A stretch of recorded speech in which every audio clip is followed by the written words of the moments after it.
दिल्ली के मुख्यमंत्री अरविंद केजरीवाल को जेल में डाल दिया है।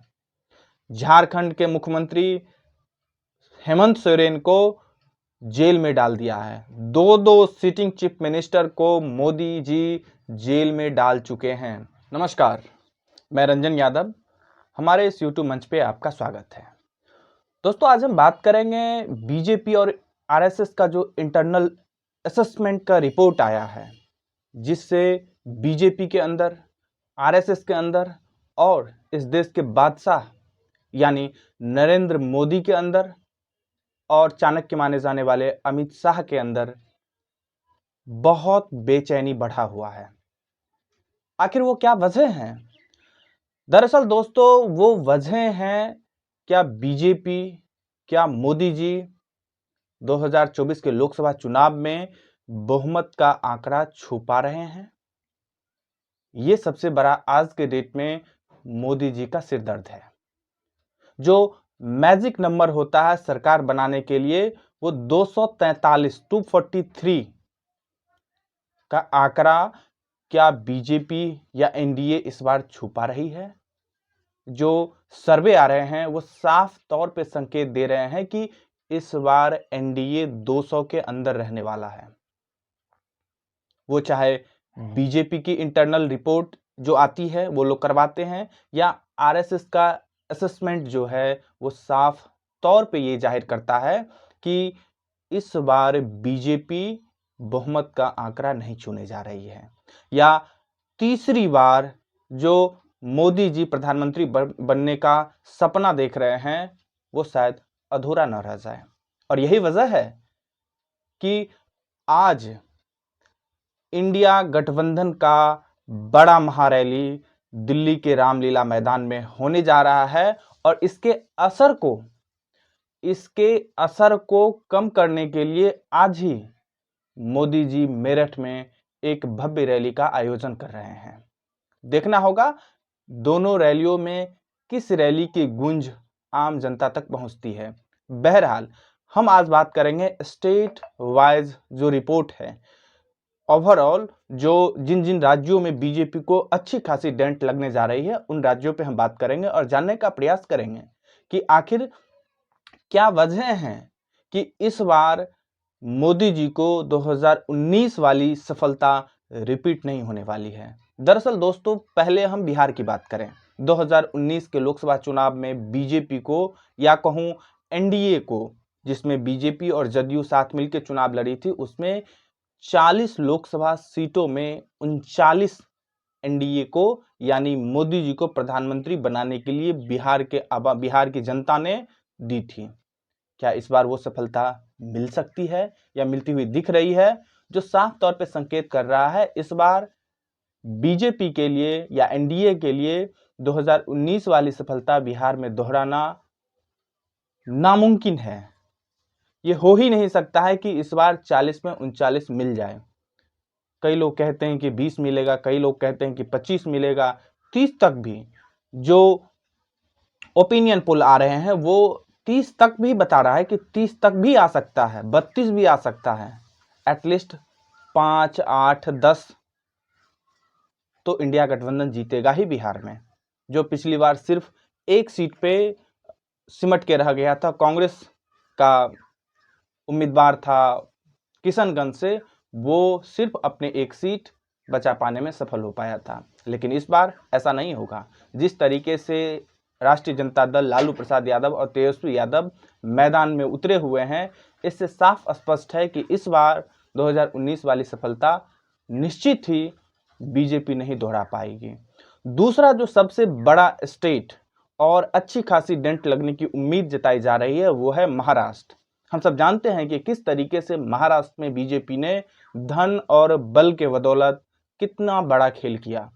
शिवसेना उद्धव ठाकरे वाली जो पार्टी है उसको तोड़ के एकनाथ शिंदे वाली गुट को अपने पक्ष, यानी जो वहाँ बीजेपी के समर्थन से सरकार बनी हुई है, उसके मुख्यमंत्री एकनाथ शिंदे हैं, और वो अमित शाह मोदी जी के सह पे ही शिवसेना जो एक बड़ी पार्टी थी महाराष्ट्र की, अच्छा खासा जनाधार था, अच्छा खासा वोट शेयर था और सीटें भी वो ठीक ठाक जीत के आती थी, उसको तोड़ करके उससे एक बगावती गुट एक नाथ शिंदे के नेतृत्व में मोदी जी के साथ है।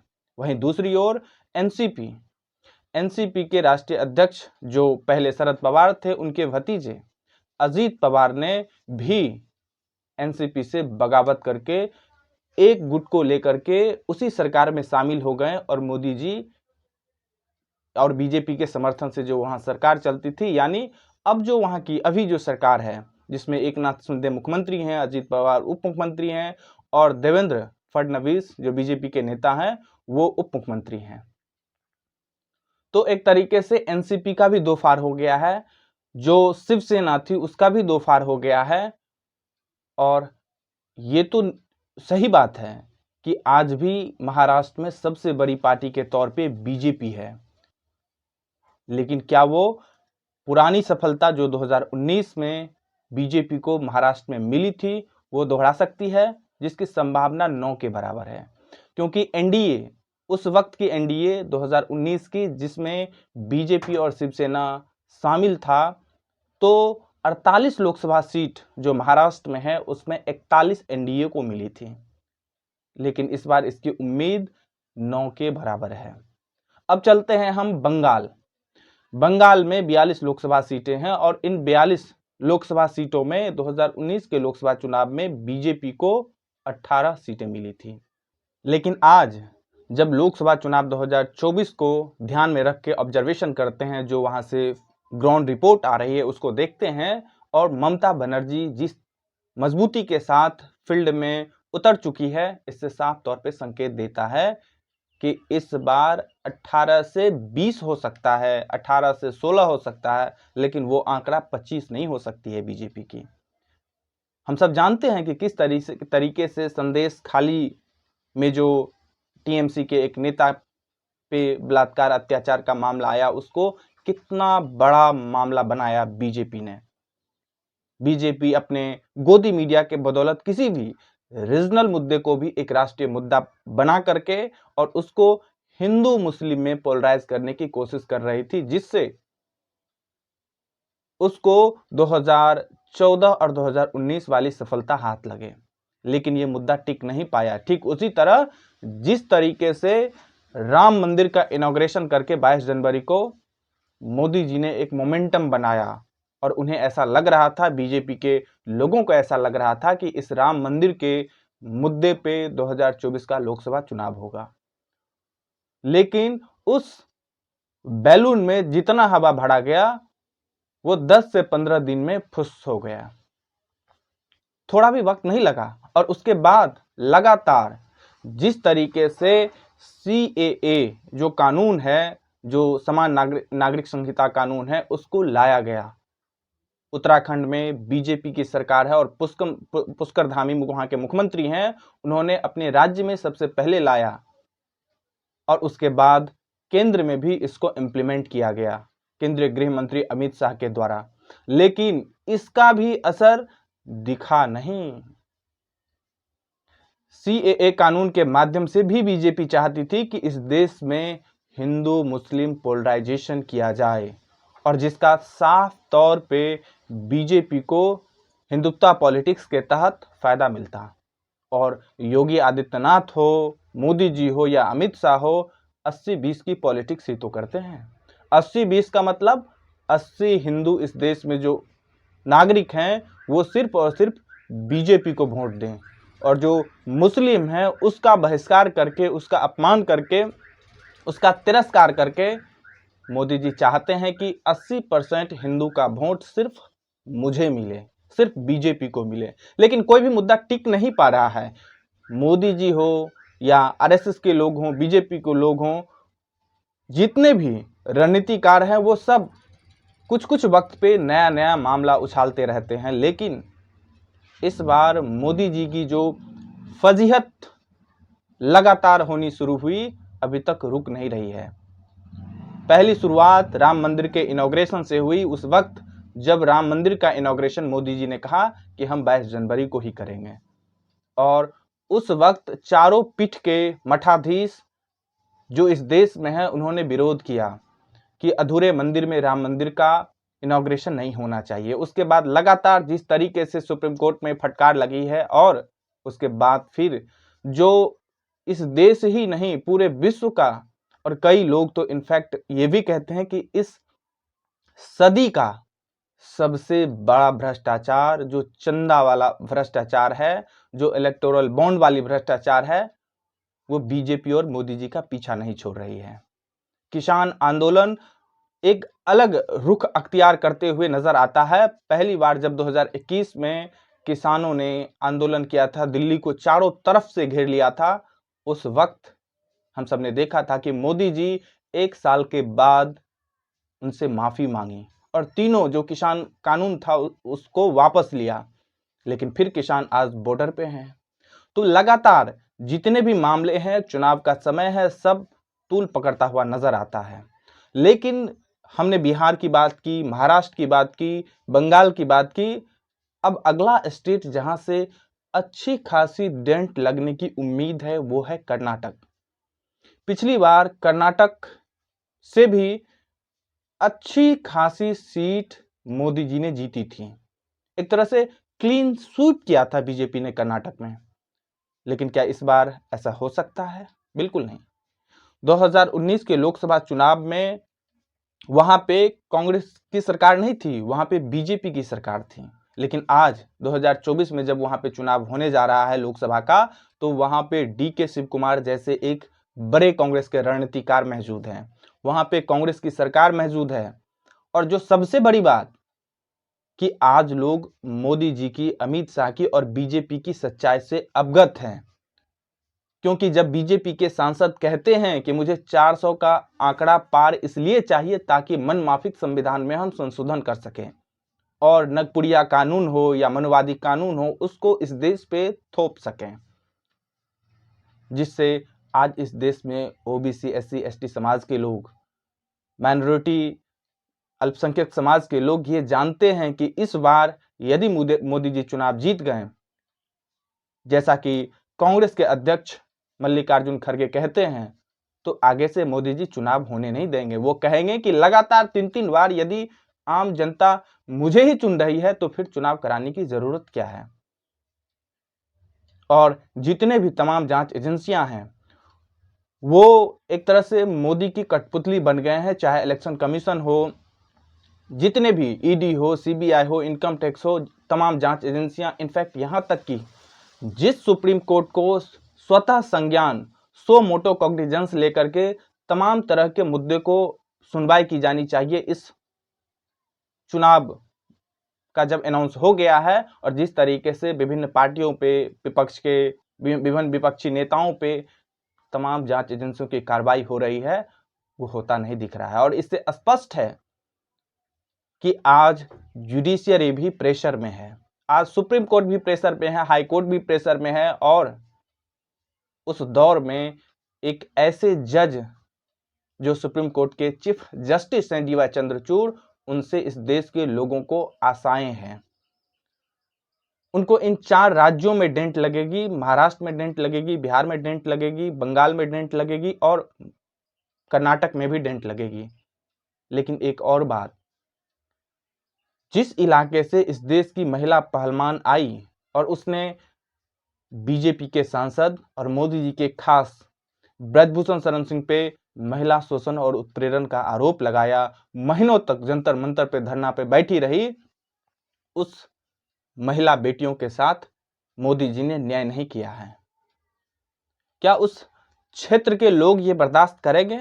जिस तरीके से 2019 में, 2014 में, चाहे दिल्ली हो, चाहे हरियाणा हो, पंजाब हो, वेस्टर्न यूपी हो, राजस्थान हो, बीजेपी एक तरीके से क्लीन स्वीप की थी, क्या 2024 के लोकसभा चुनाव में भी मोदी जी क्लीन स्वीप कर सकते हैं? और यदि ऐसा होता तो फिर जयंत चौधरी एन वक्त पे इंडिया अलायंस छोड़ करके एनडीए में शामिल क्यों होते हैं? यदि ऐसा होता तो महाराष्ट्र, हरियाणा के मुख्यमंत्री खट्टर साहब को चीफ मिनिस्टर से क्यों हटाई जाती और दूसरे व्यक्ति को वहां का मुख्यमंत्री क्यों बनाया जाता?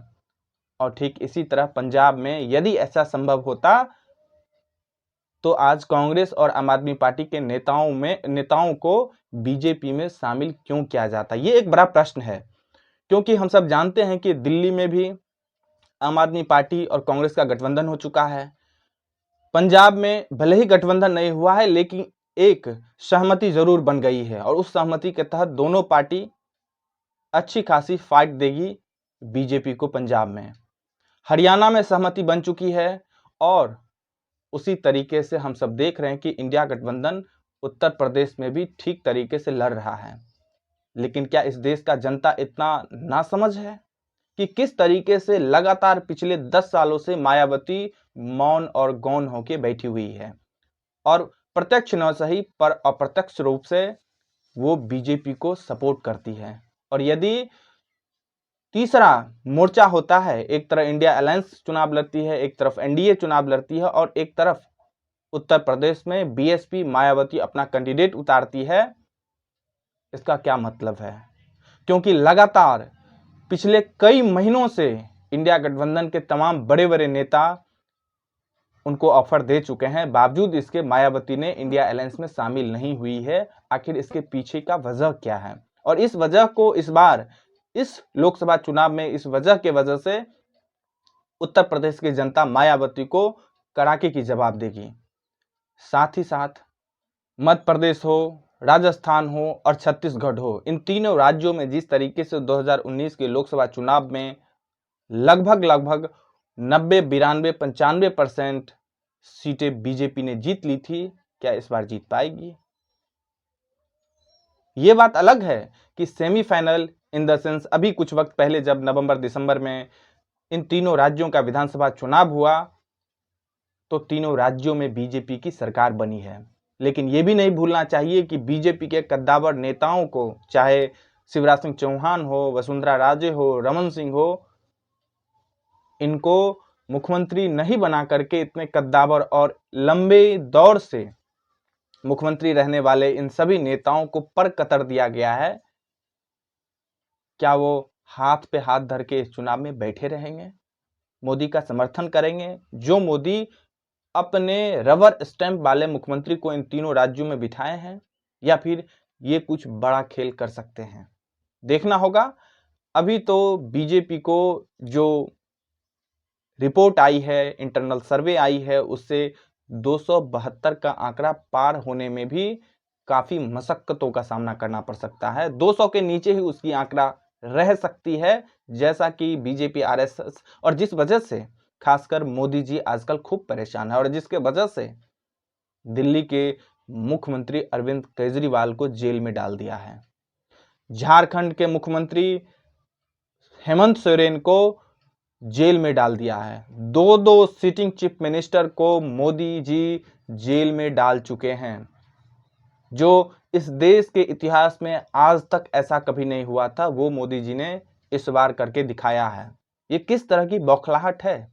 और तमाम जांच एजेंसियों का लगाम एक तरीके से छोड़ दी गई है, ताकि जितने भी विपक्ष के पार्टी और नेता ऐसा लग रहा है कि बीजेपी को या बीजेपी के कैंडिडेट को चुनौती दे सके, उसको हर तरीके से नस्तनाबूद करने की पूरी कोशिश की जा रही है। बावजूद इसके इस बार जनता वर्सेस बीजेपी और मोदी जी है। देखना होगा इस देश की जनता जीतती है या मोदी जी पुनः तीसरी बार प्रधानमंत्री पद के तौर पे चुने जाते हैं। आज बस इतना ही। अच्छा लगा हो तो प्लीज लाइक करें, शेयर करें, सब्सक्राइब करें और अपनी राय कमेंट में जरूर दर्ज करें। धन्यवाद।